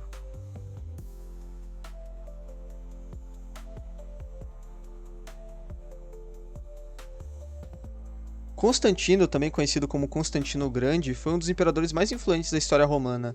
Nascido em 272 em Naiso, atual Nis, na Sérvia, era filha de Constâncio Cloro, um dos tetrarcas do Império Romano, e de sua esposa Helena, criada em meio às complexas disputas políticas da Tetrarquia. Constantino desenvolveu grande habilidade militar e administrativa, qualidades que o levariam a se tornar o primeiro imperador cristão de Roma. Após a morte de seu pai em 306, Constantino foi aclamado como Augusto por suas tropas na Britânia. Entretanto, o Império estava mergulhado em uma série de guerras civis, com diversos imperadores rivais disputando o controle. Ao longo de quase 2 décadas, Constantino enfrentou e derrotou seus adversários, consolidando seu poder. O momento decisivo de sua ascensão ocorreu em 312, na Batalha da Ponte Milva contra Magêncio. Segundo a tradição cristã, antes da batalha, Constantino teve uma visão celestial de uma cruz acompanhada da mensagem In hoc signo vinci. Sim, pensaram que não ia ter pronúncias esquisitas nesse vídeo, acharam errado. Com esse sinal vencerás, era o que estava escrito, né, gente? Convencido da proteção divina, ele ordenou que seus soldados pintassem o símbolo cristão em seus escudos e saiu vitorioso, entrando triunfante em Roma. Em 313, Constantino e Licínio, governante do Oriente, promulgaram o Edito de Milão, garantindo liberdade religiosa para os cristãos e encerrando a perseguição que havia assolado a religião durante todos os séculos anteriores. Esse ato marcou o início de uma estreita relação entre o cristianismo e o poder imperial, que se aprofundaria ao longo do seu reinado. Constantino dedicou grande parte de seu governo à reorganização administrativa e militar do império, além de fortalecer sua influência sobre a igreja. Em 325, convocou o Concílio de Nicéia, reunindo bispos de todo o império para debater questões teológicas e definir a ortodoxia cristã. O concílio resultou na condenação do arianismo e na formulação do credo niceno, estabelecendo as bases da doutrina cristã. Isso sim é um gancho pro meu iceberg do cristianismo, se você não viu ainda, veja, pelo amor de Deus, né? Outro marco do seu governo foi a fundação de Constantinopla, em 330, escolhida por sua localização estratégica. A nova capital foi construída sobre a antiga cidade de Bizâncio e projetada para ser um centro político e religioso do Império. Constantinopla se tornaria o coração do Império Romano do Oriente e desempenharia um papel fundamental na história europeia por mais de 1000 anos. A divisão do Império foi formalizada principalmente para facilitar a administração e a defesa de um império vasto e difícil de controlar. Constantinopla tornou-se a capital do Império Romano do Oriente, enquanto Roma continuava sendo a capital do Império Romano do Ocidente. A divisão geográfica refletia as diferenças políticas, econômicas e culturais entre as duas regiões, o Oriente mais rico e urbanizado, e o Ocidente mais instável e ameaçado por invasões bárbaras. A divisão visava melhorar a organização e a defesa, mas acabou contribuindo para a queda do Ocidente, que sucumbiu eventualmente. Constantino faleceu em 337, após ser batizado no leito de morte, consolidando sua imagem como o primeiro imperador cristão. Sua dinastia, conhecida como a dinastia Constantiniana, governou o Império até 363, sendo sucedida pela dinastia Valentiniana e pela dinastia Teodosiana, que continuariam suas políticas de fortalecimento do cristianismo e reorganização imperial. O legado de Constantino foi imenso, moldando tanto a estrutura do Império quanto a história do cristianismo. Seu apoio à Igreja e sua decisão de estabelecer Constantinopla como nova capital foram fatores determinantes para a continuidade do Império Romano do Oriente, que sobreviveu até 1453, como o Império Bizantino. Dá pra dizer que basicamente Constantino e a galera dessa época, com algumas canetadas e algumas jogadas inteligentes, conseguiram fazer o Império Romano durar literalmente mais 1000 anos. Isso é bizarro, né, de se pensar.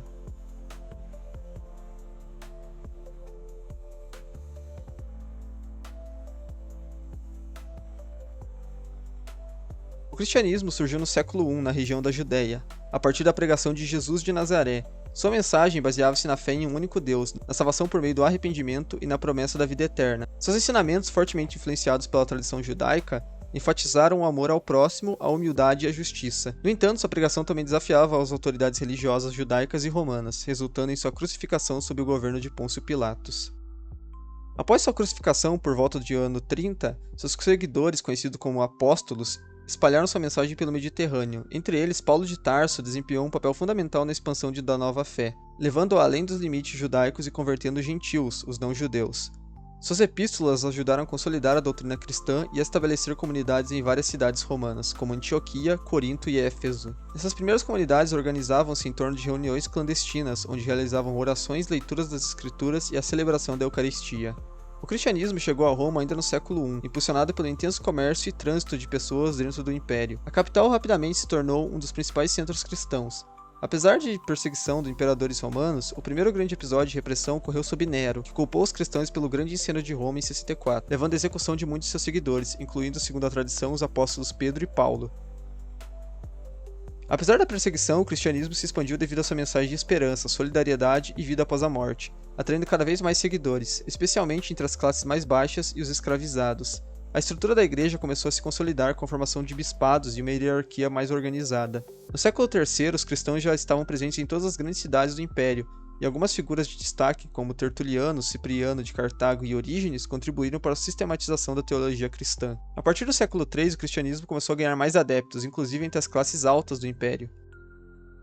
Embora Constantino não tenha tornado o cristianismo a religião oficial do Império, sua conversão e apoio institucional foram decisivos para sua ascensão. No final, no século IV, o cristianismo já era a religião dominante entre a elite romana, embora práticas pagãs ainda persistissem. Com a morte de Constantino, seus sucessores continuaram a promover a fé cristã, preparando o caminho para as transformações religiosas que culminariam no Edito de Tessalônica em 380 sob Teodósio. O cristianismo, inicialmente uma pequena seita judaica, tornou-se uma das forças mais influentes da história, mudando profundamente a cultura, a política e a sociedade do mundo romano. E além, seu crescimento, antes de se tornar a religião oficial do Império, demonstra sua resiliência e a força de sua mensagem em meio às adversidades do período.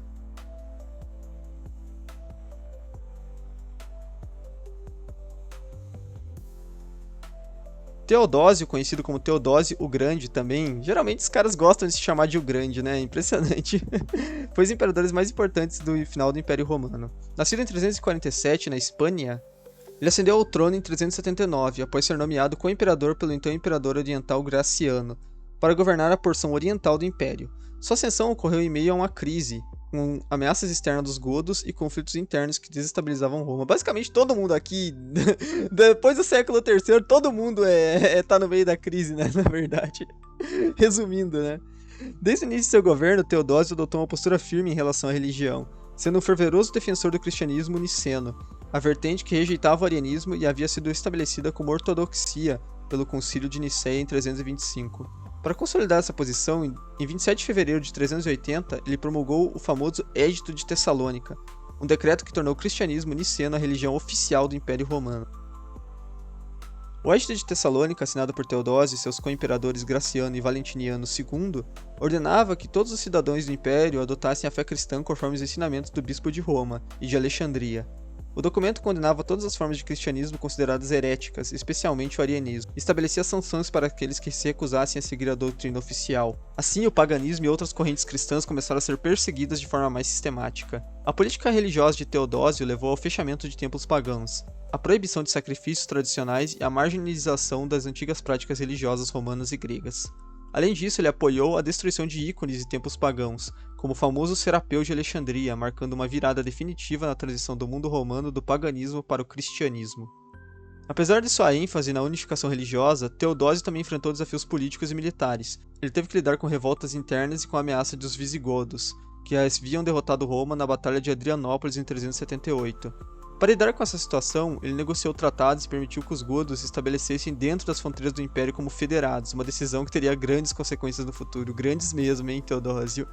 Essa daqui foi uma bola fora. Em 394, Teodósio reuniu o Império sob seu comando, derrotando o usurpador Eugênio na Batalha do Rio Frígido.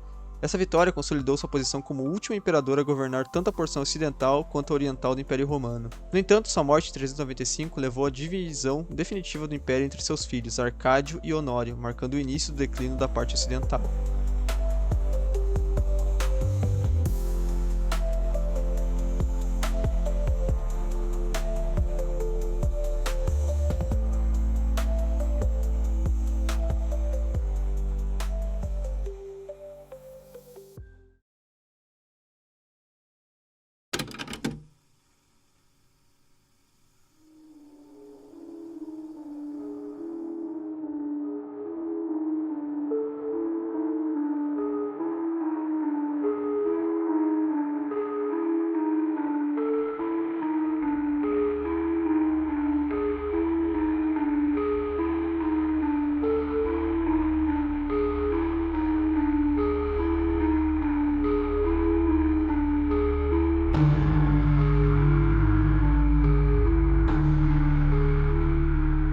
Os povos bárbaros eram grupos diversos de origem germânica, asiática e eslava, que viviam além das fronteiras do Império Romano.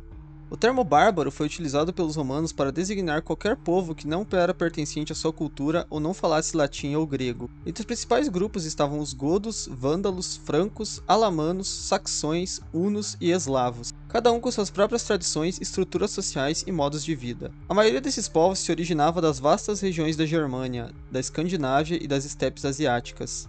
Durante séculos mantiveram relações comerciais e militares com Roma, sendo, em muitos casos, aliados ou mercenários recrutados para defender as fronteiras imperiais.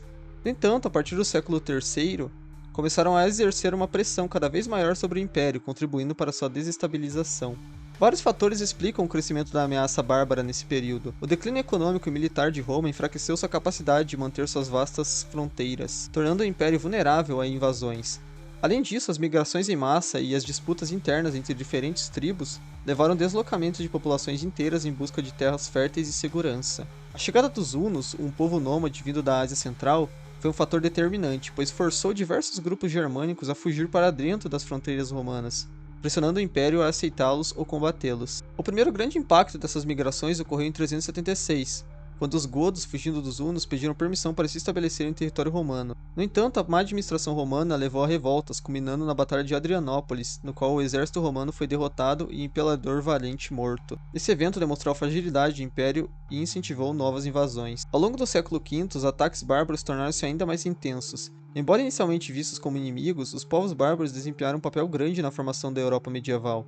muitos adotaram aspectos da cultura romana, convertendo-se ao cristianismo e fundando reinos que dariam origem a diversas nações europeias. Assim, não foram apenas destrutivos, mas também transformadores, moldando a transição entre a Antiguidade e a Idade Média.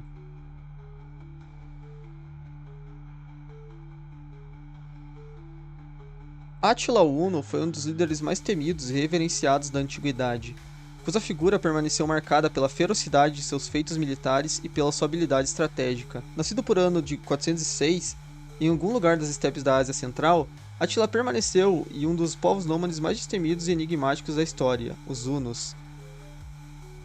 Os Hunos eram um grupo de tribos de origem asiática que se estabeleceram nas vastas planícies da Europa Central e Oriental durante o século V. Conhecido pelas suas destrezas em cavalaria e táticas de guerra, os Hunos invadiram e submeteram várias tribos e impérios da época, deixando um rastro de destruição por onde passavam. Os Hunos, que possuíam uma cultura profundamente militarista e estavam acostumados à vida nômade, tinham como base seu poder e habilidade com os cavalos, armas de longo alcance e uma organização social altamente hierárquica. Sob o comando de Átila, esses nômades se transformaram em uma ameaça imbatível para o Império Romano, tanto no Ocidente quanto no Oriente. Átila era filho de Mundsuke, um dos príncipes hunos, e assumiu a liderança do povo huno após a morte de seu irmão Bleda, com quem inicialmente dividiu o trono.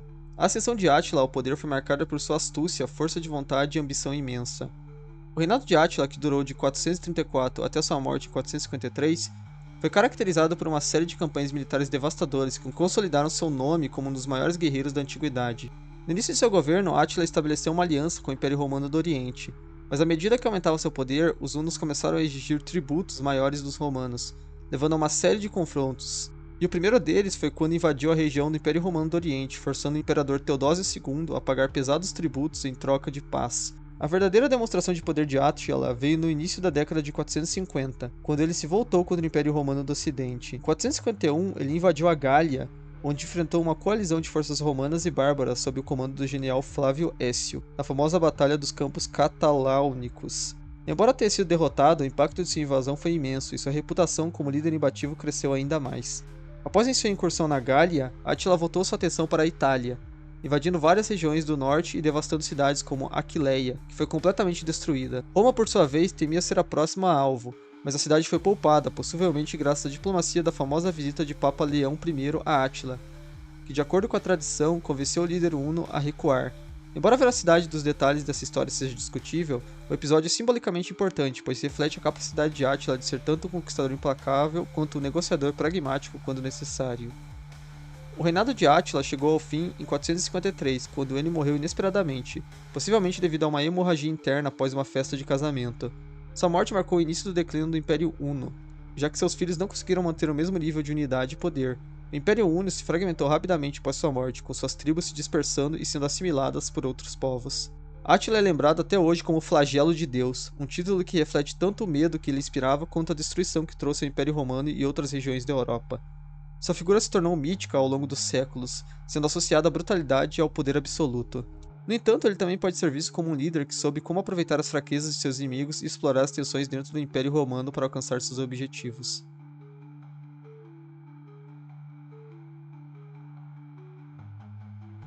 A travessia do rio Reno pelos bárbaros em 406 é um dos eventos mais icônicos da história do Império Romano. Esse feito, marcado por uma invasão maciça de tribos bárbaras, teve impacto profundo e duradouro no Império, revelando as fraquezas de seu sistema de defesa e dando início a uma série de eventos que culminariam no fim de sua supremacia. O rio Reno, um dos principais limites naturais do Império Romano, havia sido há muito tempo considerado uma barreira impenetrável para os povos do norte da Europa. A região além do Reno, dominada pelas tribos germânicas e outras forças bárbaras, era vista pelos romanos como uma zona de perigo constante, mas não como uma ameaça imediata. No entanto, no inverno de 406, uma coalizão de tribos germânicas, incluindo os vândalos, alamanos, suevos e outros grupos, atravessou o Reno e invadiu a Gália, o que marcou o início de um período de invasões que abalariam o Império Romano. As causas dessa invasão são multifacetadas. Por um lado, o Império Romano estava em um estado de decadência, enfraquecido por séculos de conflitos internos, crises econômicas e um sistema militar cada vez mais dependente de mercenários estrangeiros. Por outro lado, as tribos bárbaras estavam pressionadas por novos movimentos migratórios vindo das estepes da Ásia, como os hunos, que forçaram muitas dessas tribos a procurar terras mais férteis e seguras dentro das fronteiras romanas. Quando os bárbaros atravessaram o Reno, não estavam apenas invadindo uma província, estavam quebrando a linha de defesa que, por séculos, havia separado o Império Romano da barbárie. O impacto imediato foi devastador. O exército romano, já enfraquecido e disperso, não conseguia organizar uma resposta eficaz. O rio Reno era visto como uma fortaleza natural, e a travessia das tribos bárbaras desta massa representou uma violação direta da segurança. As cidades romanas na Gália começaram a cair uma após a outra. À medida que os invasores avançavam, a reação romana foi lenta e fragmentada. Com o Império Romano do Ocidente, sob o comando do imperador Honório, incapaz de mobilizar forças suficientes para deter a invasão. A elite romana, presa a disputas internas e sem um exército coeso, não conseguiu fazer frente a uma ameaça de tal magnitude. A invasão de 406 levou ao colapso de várias fortificações e ao saque de várias cidades importantes da região. Embora a travessia do Reno não tenha sido o fim imediato do Império Romano do Ocidente, ela sinalizou o início de um processo irreversível de fragmentação. Durante as décadas seguintes, as diferentes tribos bárbaras continuaram a invadir e a estabelecer seus próprios reinos dentro das fronteiras do Império. A travessia também foi simbólica, ela representou o fim de uma era de segurança para o Império, uma transição entre a Antiguidade e a Idade Média. A partir desse momento, o conceito de Império e de unidade política que os romanos tinham foi diluído, dando lugar a novos reinos e dinastias que misturaram as culturas romana e bárbara.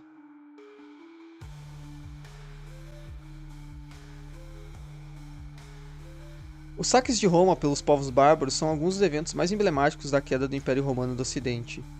Entre os saques mais notáveis estão os realizados pelos visigodos em 410 e pelos vândalos em 455, além da invasão final que culminaria da deposição do último imperador romano do Ocidente, mas disso a gente já vai falar. Cada um desses saques teve implicações profundas, não apenas para Roma, mas para todo o mundo mediterrâneo, alterando a paisagem política e cultural da Europa. O saque de Roma pelos visigodos em 410 é talvez o mais simbólico dos saques, pois ocorreu em um momento em que Roma já era um império decadente, mas ainda estava considerado invencível por muitos. Sob o comando do rei visigodo Alarico I, eles, de um povo germânico, haviam migrado para o Império Romano em busca de terras e seguranças. No entanto, suas tentativas de negociação com os imperadores romanos falharam e tensões aumentaram. Alarico e seus visigodos começaram a saquear cidades romanas nas províncias do Império Romano do Ocidente. Após um cerco prolongado, Alarico finalmente entrou em Roma em 410, e a cidade foi saqueada por 3 dias. Roma, que havia sido a capital do Império vasto e poderoso, agora estava sendo invadida por uma tribo bárbara, que simbolizava a decadência do Império. Embora o saque de Roma pelos visigodos tenha sido relativamente controlado, com muitos templos e monumentos poupados, a cidade foi devastada em outros aspectos, e a ideia de Roma como uma cidade imbatível e invulnerável foi profundamente abalada. Durante o saque, muitos habitantes fugiram, e outros, como nobres e senadores, foram feitos prisioneiros. Alarico, após o saque, continuou suas incursões pelo Império Romano, mas morreu no ano seguinte, em 411. Seu saque, contudo, ficou para sempre na memória daqueles que o presenciaram, sendo um dos eventos mais traumáticos da história romana, mostrando que Roma não estava mais segura. Já o saque de Roma pelos vândalos em 455 foi outro golpe fatal para o Império Romano, que já estava à beira do colapso. Os vândalos, sob o comando de Gensérico, eram uma tribo germânica que, após atravessar o Reno, estabelecendo-se na África do Norte. De lá, partiram para invadir a Itália, aproveitando-se da crescente instabilidade política do Império Romano. Em 455, Gensérico e seus vândalos chegaram a Roma, e após uma breve resistência, a cidade foi novamente saqueada. Ao contrário do saque dos visigodos, o saque vândalo foi extremamente violento e destrutivo.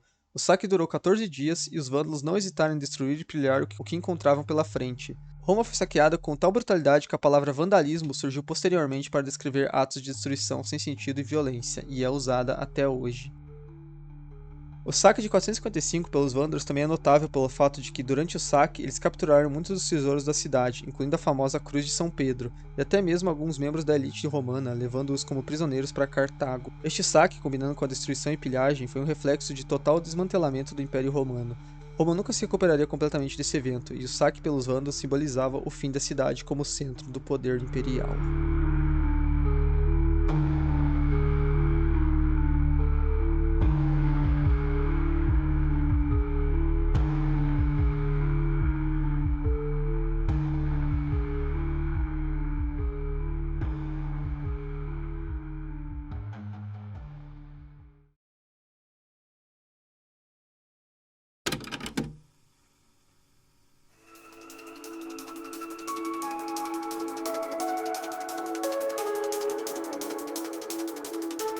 Antes de partirmos para a última camada, vou fazer aqui um agradecimento aos membros do canal, do meu outro canal no caso, né? Do canal Vani Reage.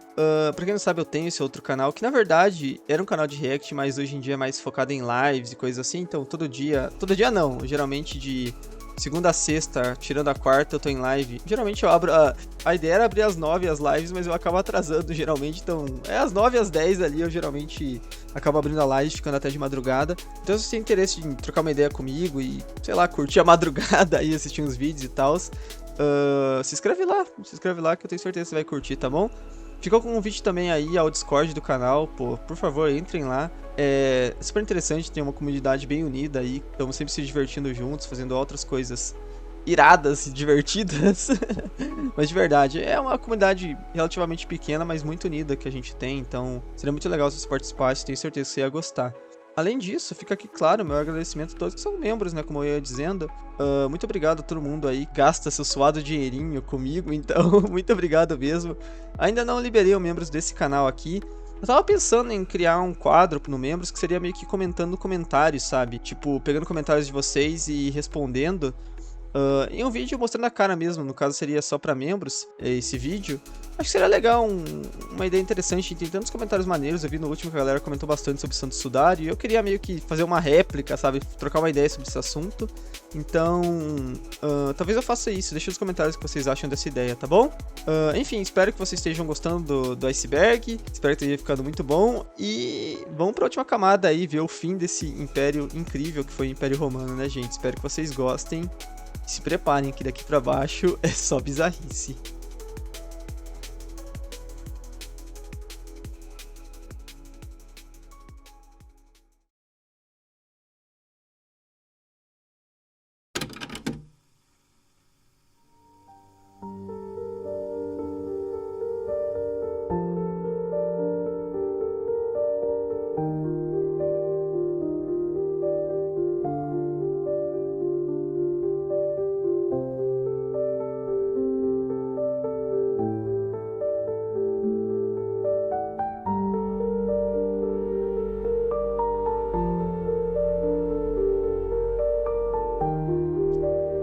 Os últimos imperadores romanos do Ocidente viveram em uma época de grandes crises e incertezas.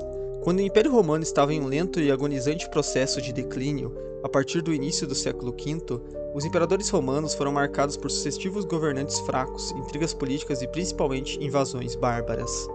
A desestabilização cada vez mais da autoridade imperial e a sucessão de imperadores do século V, com algumas exceções, refletiu uma época em que o poder central era fragmentado e o controle sobre as províncias romanas estava enfraquecido. O reinado de Honório, que começou em 395, foi marcado pela crescente pressão das invasões bárbaras, especialmente dos visigodos e vândalos. Após a morte de seu pai Teodósio, o império foi dividido entre seus dois filhos, Arcádio, que governou o Império Romano do Oriente, e Honório, que ficava com o Ocidente. Honório enfrentou uma série de desafios militares, incluindo o cerco de Roma pelos visigodos de Alárico e as incursões dos vândalos. A incapacidade de Honório de lidar com essas ameaças levou a uma deteriorização ainda maior da autoridade imperial. Foi durante seu reinado que Roma foi saqueada pelos visigodos.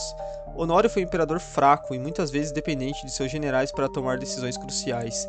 Seu governo foi marcado por uma série de derrotas militares e a perda de controle de várias províncias. Ele morreu em 423 após um reinado de 28 anos, sem deixar um herdeiro claro. Após Honório, houve uma breve usurpação de João, um alto funcionário do governo romano, que tomou o trono. Sua ascensão não foi aceita por todos, e ele não possuía apoio militar suficiente para sustentar seu governo. O Império Romano do Ocidente estava em um estado de fragmentação tão grande que sua autoridade era limitada a poucas áreas. João acabou sendo derrotado por Valentiniano III, o imperador legítimo, que foi proclamado em 425. Esse foi um dos últimos imperadores romanos do Ocidente a governar com alguma autoridade. Ele ascendeu ao trono com apenas 6 anos de idade, após a morte de seu pai Constâncio III, e foi amplamente controlado por sua mãe, Gala Placídia. Durante grande parte de seu reinado, o império estava em crise, lidando com incursões de vândalos, visigodos e outros grupos bárbaros. E em 453, o general romano Flávio Écio, que havia sido um dos maiores defensores do império contra os bárbaros, foi assassinado, o que enfraqueceu ainda mais a autoridade do imperador. O Império Romano do Ocidente passou a ser incapaz de deter os ataques dos bárbaros, e em 455 Roma foi saqueada novamente naquele do Gensérico, que foi o mais brutal de todos. Valentiniano III foi assassinado em 455 por seus próprios cortesãos. Após um reinado de 3 décadas, sua morte deixou o império em um estado de completo desespero e enfraqueceu ainda mais o controle imperial. Após sua morte, Petronius Maximus foi proclamado imperador por uma facção do Senado, mas sua ascensão foi breve e violenta. Ele tentou tomar o poder de Roma de forma autoritária, mas foi rejeitado pela população de Roma e pelas tropas vândalas. Durante seu curto reinado, ele enfrentou a invasão dos vândalos que saqueavam a cidade, e Maximus foi morto por seus próprios romanos durante o motim de 455, após ter sido derrubado pelo saque vândalo. Ávito, um general e líder militar de origem gaulesa, foi eleito imperador após a morte de Petronius Maximus. No entanto, sua legitimidade foi contestada, e ele nunca conseguiu consolidar o poder, sendo deposto em 456 por um golpe liderado por Rigimero, um comandante militar de origem bárbara. Majoriano foi um dos últimos imperadores que tentou restaurar a autoridade do Império Romano do Ocidente. Ele fez algumas tentativas de revigorar o exército e de recuperar terras perdidas para os bárbaros. No entanto, sua tentativa de resistência não foi bem sucedida devido à crescente pressão das tribos germânicas e ao poder crescente de Ricimero, que controlava as forças militares. Majoriano foi deposto e morto em 461, após um reinado curto e inconclusivo. Então Lívio Severo foi imposto como imperador sob o controle de Ricimero. Seu governo foi fraco e durou apenas 4 anos, sem realizar reformas significativas para salvar o império da decadência. Lívio Severo foi deposto e morreu em 465. Antêmio foi nomeado imperador após a morte de Lívio Severo. Sob seu comando, houve algumas tentativas de resistir aos ataques dos bárbaros, no entanto, seu governo também foi instável e ele não conseguiu conter as invasões. Em 432, Antêmio foi deposto por Ricimero e morreu pouco tempo depois.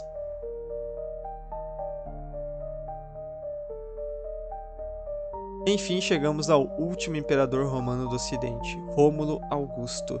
E é sempre uma curiosidade do caramba falar isso, não posso deixar de comentar como é bizarro, né, que literalmente Rômulo Augusto é o nome do fundador de Roma e do primeiro imperador, e ele foi o último imperador. Isso é muito bizarro na minha cabeça.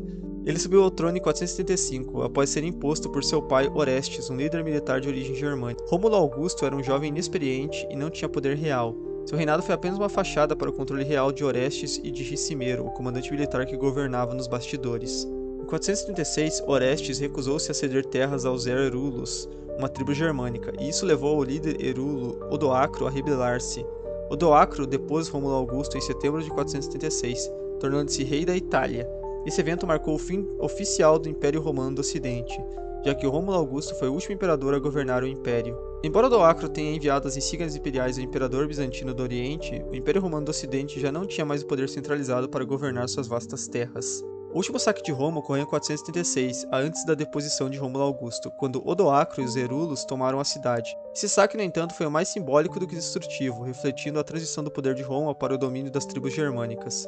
Roma não foi saqueada com a mesma brutalidade dos saques anteriores pelos visigodos ou vândalos, mas o ato de depor o imperador romano do Ocidente e o fim do Império simbolizavam um colapso definitivo da autoridade imperial de Roma. Esse evento marcou a transformação do mundo romano e um novo panorama político, com o surgimento dos reinos bárbaros. Todos esses eventos, combinados com o saque final de Roma, marcaram o fim de uma era que se estendeu por mais de 1000 anos, transformando a paisagem política da Europa e dando início à Idade Média.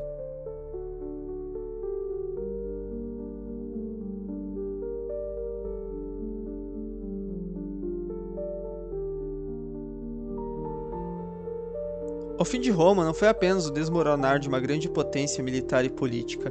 Foi o fechamento de um ciclo de mais de 1000 anos, um período em que uma cidade, antes pequena e despretensiosa, se transformou no coração de um império vasto que dominava o Mediterrâneo e suas fronteiras. O colapso do Império Romano do Ocidente, com a deposição de Rômulo Augusto, não significou simplesmente a queda de uma capital ou de um exército, mas o fim de uma era de grandiosidade, de uma ideia de império que se espalhou pelo mundo. Contudo, mesmo distante da devastação e da perda, a história de Roma revela algo profundo: a transitoriedade de todas as coisas humanas e a persistência de suas heranças. Roma, como um dos grandes feitos de engenharia, filosofia, arte e administração, foi por séculos o espelho do poder e da civilização. O império foi erguido sobre as costas de homens e mulheres que acreditavam em sua grandeza e em sua missão de trazer ordem, paz e civilização a um mundo caótico. Mas como qualquer grande império, Roma também teve seus defeitos: o abuso de poder, a corrupção, a desigualdade e os excessos de confiança em seu próprio vigor. A autossuficiência de Roma foi, em última análise, sua fragilidade. Quando os invasores bárbaros e as crises internas se tornaram intensas demais, não foi apenas um exército que se desintegrou, mas também a ideia de um império imortal. O colapso de Roma pode ser visto como uma metáfora para a inevitabilidade das quedas. Nada é eterno, nem mesmo as maiores civilizações. A efemeridade da história humana nos lembra que o poder, a riqueza e as vitórias temporárias são apenas fragmentos de um ciclo contínuo. No entanto, a queda de Roma não é o fim absoluto, é uma transição. O Império Romano, mesmo no seu ocaso, já havia semeado muitas sementes que continuaram a crescer, a prosperar e se espalhar por um mundo que ainda estava longe de compreender seu próprio futuro. Roma, apesar de sua queda, deixou legados que resistiram ao teste do tempo. A cultura romana sobreviveu nas línguas latinas, nos sistemas de governo, nas leis, na arquitetura e na arte. Mas talvez o mais significativo de todos os legados de Roma seja o cristianismo, convertido em religião oficial do Império no século IV por Constantino. Esse não apenas sobreviveu à queda do Império, mas também o transcendeu. Ele se tornou a força unificadora que ligava o mundo pós-romano, estabelecendo uma base moral e filosófica que continuaria a influenciar a Europa e o resto do mundo por séculos. Em um momento de grande destruição, o cristianismo, uma fé que Roma inicialmente perseguiu, foi a chama que continuou a brilhar. Foi através dos ensinamentos cristãos que muitas das ideias da humanidade, amor, perdão, que se perderam nas lutas pelo poder do Império foram preservadas e ampliadas. As igrejas, os mosteiros e os centros cristãos se tornaram os pilares da educação e da cultura na Idade Média, quando o caos político ainda predominava. O cristianismo se adaptou, se espalhou e, ao fazê-lo, plantou as sementes para uma nova era. E então, no final do Ocidente romano, surge uma grande esperança que não está nos escombros de Roma, mas na continuidade da história, a sobrevivência do cristianismo e o surgimento do Império Bizantino, que herdou e preservou os melhores aspectos de Roma. O Império Bizantino, com sua capital em Constantinopla, se tornou o guardião da herança romana, oferecendo continuidade administrativa, jurídica e cultural, enquanto moldava um novo mundo que viria a ser o centro da Igreja cristã e da civilização medieval. No fim de Roma, o que realmente morreu foi uma forma de entender o poder e o império, mas não à luz da civilização que foi semeada ao longo dos séculos. O legado de Roma, de suas ideias, de sua filosofia e de sua religião, continuou a florescer, guiando os povos e as nações por milênios. Por mais que o fim de Roma seja visto como trágico, ele também é um lembrete de que a queda não é o fim definitivo. A renovação e a transformação surgem quando as civilizações e as ideias se adaptam a novas realidades. O Império Bizantino, com sua rica história de resistência e evolução, foi o testemunho de resiliência da cultura romana e da capacidade humana de se reinventar. E mesmo hoje, ao olharmos para o mundo moderno, vemos como a cultura romana continuou a influenciar nossas vidas, nossos valores e nossas esperanças. O fim de Roma, na verdade, não foi um fim, mas uma transformação profunda que ainda ecoa através dos tempos.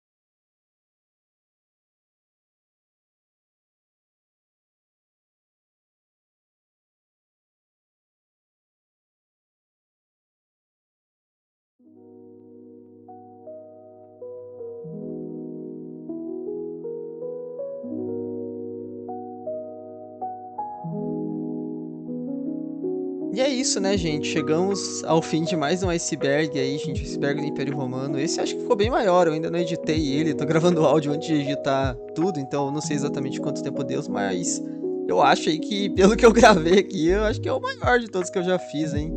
Ficou enorme mesmo, gente. Eu peço um pouco de desculpas por vocês por coisas que eu mesmo reparei durante o iceberg, que talvez não tenha ficado tão legal. Uma delas é que, na verdade, os temas são meio repetidos, né? Eu vejo pelo texto, conforme eu fui lendo, eu fui pensando nisso, sobre, tipo, como as coisas às vezes vão se repetindo, né? Porque eu queria, na verdade, usar o formato de iceberg meio que pra contar a história do Império Romano, né?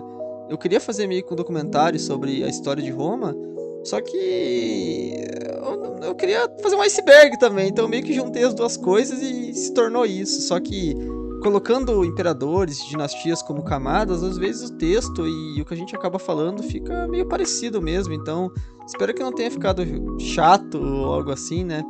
Enfim, gente, espero que vocês tenham gostado de coração, muito obrigado a quem chegou até aqui.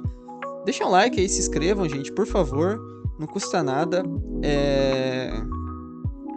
vai me ajudar demais e muito obrigado, né, gente? Muito obrigado por tudo que tá acontecendo nesse canal aqui. Os 2 primeiros vídeos que eu postei aqui tiveram views absurdas e eu não esperava, então muito obrigado mesmo, fico muito feliz com tudo isso. E, enfim, né, gente, o Império Romano é irado demais. Já fica aqui a ideia da parte 2, da parte 3 desse iceberg, então cara, assim, quando eu vou fazendo o iceberg, já vou tendo outras ideias no meio, então, igual eu fiz do cristianismo, eu já tenho a ideia de fazer uma parte 2 ou um iceberg do Antigo Testamento, me surge a ideia também de fazer um iceberg nesse mesmo molde aqui do Império Bizantino. O que vocês acham? Contando a história do início ao fim também. Porque, na verdade, as camadas iniciais fazem sentido, né? Porque o Império Bizantino também ele vai meio que iniciar no caos, só que ele vai ter seu auge ali meio que mais ou menos do começo ali com o Justiniano. E depois as camadas mais abaixo seriam a queda, então acho que cabe perfeito também. E depois dá pra emendar já do Império Otomano depois, acho que seria bem irado, enfim. O do Império Russo, né? Tem cara, é muita ideia de iceberg que tem, acho que seria legal. Se vocês quiserem eu faço essa série Impérios aqui, acho que seria muito bom mesmo. Enfim, não vou postar, óbvio, em sequência, vou dar uma misturada nos temas, mas acho que seria muito legal. Enfim, deixem aí o que vocês pensam sobre tudo isso, tá bom? Paz, fiquem na paz. Ficou parecendo que eu falei pra, tipo, literalmente paz, fathers, né? Não, mas fiquem na paz, é literalmente o que eu quero dizer. E. Roma invicta.